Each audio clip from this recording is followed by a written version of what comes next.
Really happy Diwali and happy New Year to everyone. Usually, I try to avoid going in a lot of functions because of my anxiety of public speaking. Today, I had no choice because Daksa Ma'am told me I had to say something.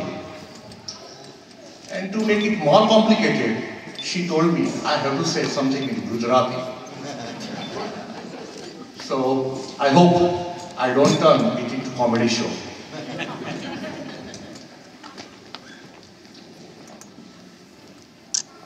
બાવીસ ગામ સમાજના પ્રમુખ અને કાર્યકર્તાઓ સૌપ્રથમ હાર્દિક અભિનંદન. અભિનંદન બે વસ્તુ માટે. એક તો આટલું સુંદર આયોજન કરવા માટે અને બીજું કે આ વિચાર માટે કે આપણે આવું કંઈક ફંક્શન કરીએ. આયોજન કરતા વિચાર વધારે અગત્યનો છે, કારણ કે અત્યારે અમેરિકામાં લોકો ancestry.com, myroots.com માં $1000 ભરીને શોધવા ટ્રાય કરે છે કે એમના પૂર્વજો કોણ હતા. જ્યારે આવા ફંક્શન, આવા સંમેલનો આપણી નવી પેઢીને આપણા વડવાઓ, આપણી વંશ પરંપરા, આપણા રીત રિવાજોથી પરિચિત કરાવે છે. એટલા માટે આ વિચાર અગત્યનો છે. અને હું હમણાં જ વાંચતો હતો, બહુ સરસ વસ્તુ મેં વાંચી કે જે વૃક્ષના મૂળ નબળા એના ફળ નબળા. તો જો આપણને જ આપણના મૂળ વિશે જ્ઞાન નહીં હોય તો આપણી આવતી પેઢીને કઈ રીતે સમજાવીશું? એટલા માટે આવા સંમેલનો ખૂબ જ અગત્યના છે. આપણી પાટીદાર કોમ કચ્છથી માંડીને વાપી, વલસાડ સુધી વિસ્તરેલી, અને એમાં પણ લેવા પાટીદાર, કડવા પાટીદાર, કોળી પાટીદાર, જાત જાતના વાળાઓ.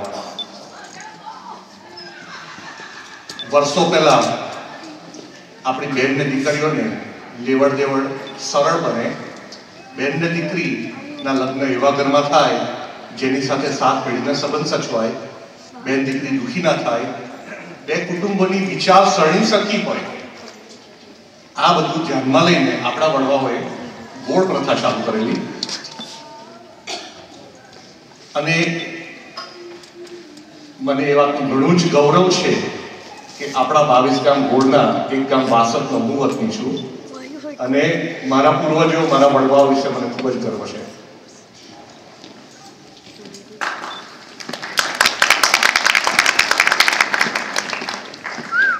આપણા 22 ગામ ગોળે સમાજને અસંખ્ય અમૂલ્ય રત્નો આપ્યા છે.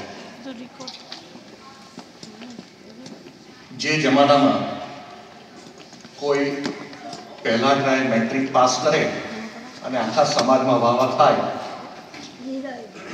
એ ટાઈમે જુઓ આપણા સારસાના વતની મુંબઈ જઈને વસેલા બેરિસ્ટર રજની પટેલ એક વટવૃક્ષ સમાન એમની છાયા હું તેમને મળ્યો છું 2-3 વખત. એટલો બધો પાવર એમના બોલવામાં આપણા 22 ગામના. જે જમાનામાં ડૉક્ટરોની ખૂબ જ અછત હતી ત્યારે 1950ના દાયકામાં મુંબઈ જઈને સર્જન બન્યા અને કરમસદ મેડિકલ કોલેજના પ્રથમ ડીન ત્યાં મારા પિતાશ્રી ડૉક્ટર ઉમેશભાઈ.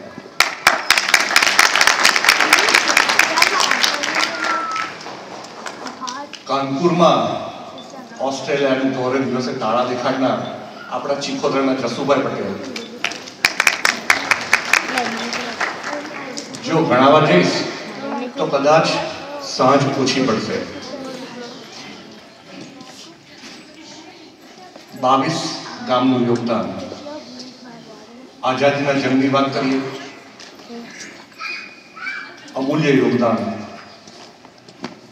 જ્યારે બ્રિટિશ સલ્તનતે હૈડિયા વેરો દાખલ કર્યો હતો ત્યારે રાસ ગામ હતું સૌથી પહેલું ઊભું થનાર. ગામના લોકો ઘર છોડીને ખેતરમાં રહેવા ગયા અને ચળવળ ચાલુ કરેલી. એ બ્રિટિશ કાળમાં આપણા પૂર્વજો 22 ગામમાંથી વેપાર અર્થે ઈસ્ટ આફ્રિકામાં ગયા. કેન્યા, યુગાન્ડા, ટાન્ઝાનિયા, ઝામ્બિયામાં વસ્યા. ધીમે ધીમે ત્યાંની જીનેરીથી માંડીને નાના મોટા બધા જ ઉદ્યોગો હસ્તગત કર્યા. એક અંધારિયા ખંડને સમૃદ્ધિની પરમ સીમા દેખાડી એ આપણા પાટીદારોએ. જ્યારે સમૃદ્ધિ સહન ના થઈ અને 1972માં ઈદી અમીને આપણા બધા પાટીદારોને દેશ નિકાલ આપ્યો.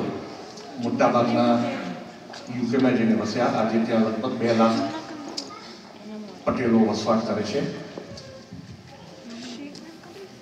1960 ને 70માં જ્યાં બહુ જૂજ ભારતીયો અમેરિકામાં હતા ત્યારે આપણા પાટીદારો અમેરિકામાં આવ્યા. હમણાં જ ડેઇલી વેલ્થ કરીને એક મેગેઝિન છે, એમાં ડોન હેરિસ રાઇટર હતો. How Patels conquered America. આર્ટિકલને જો હું 4 લીટીમાં કહું,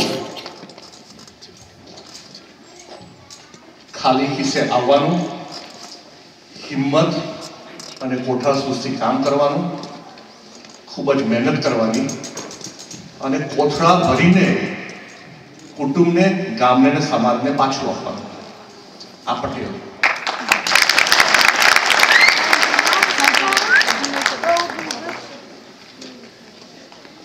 આજે ભલે અમેરિકાની ચીન વિચારે છે કે આપણે ચંદ્ર પર અને મંગળ ઉપર વસાહતો કરીશું, પણ હું ગેરંટી મારીને કહું છું કે જે વસાહતો ઊભી થશે, પણ જે પહેલો ડોક્ટર, પહેલો એન્જિનિયર, પહેલી મોડલ અને પહેલો લિકર શોપ એ આપણા પટેલનો થશે.